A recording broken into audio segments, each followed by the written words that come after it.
Baik, saya akan mempresentasikan hasil dari materi saya, yaitu database. Langsung saja, apa yang dimaksud dengan database? Database merupakan pengamanan database dari segala macam bentuk penyalahgunaan, baik yang disengaja maupun yang tidak disengaja.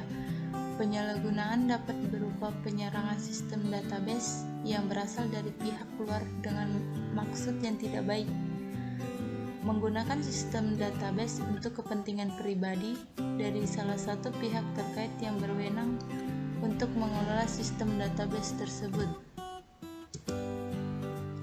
Tujuan database security yang pertama, memberikan akses pengelolaan sistem database hanya kepada satu user yang berwenang dalam pengelolaannya. Yang kedua, menentukan struktural user dalam pengelolaan sistem database. Yang ketiga, melindungi sistem database dari anomali yang disebabkan oleh pendistribusian data pada beberapa komputer. Yang terakhir, mengantisipasi perubahan data oleh pihak yang tidak berwenang. Lapisan database security. Yang pertama, application security. Yang kedua, encryption atau biasa disebut enkripsi. Yang ketiga, authentication atau autentikasi. Yang keempat, auditing atau audit. Yang kelima, access control atau biasa disebut access control. Yang keenam, backups atau biasa disebut backup. Yang terakhir, integrity controls atau biasa disebut kontrol integrasi. Tingkatan pada database security. Yang pertama, fisikal. Lokasi sistem komputer harus aman secara fisik dari serangan yang bertujuan untuk merusak sistem. Yang kedua, manusia.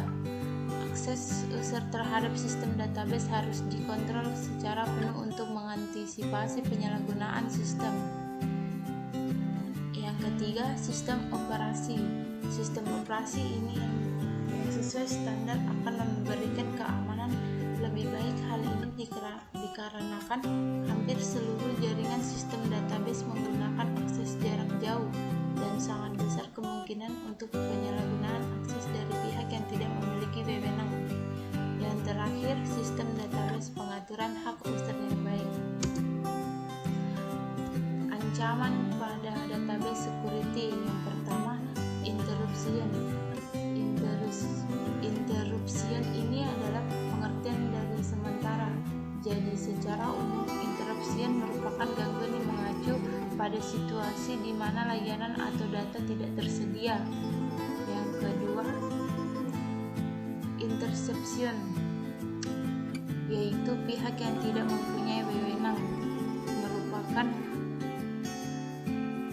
penyerang telah dapat menguasai sistem tetapi tidak keseluruhannya.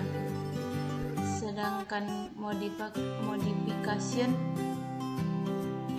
adalah dilakukan pengubahan dari bentuk semula.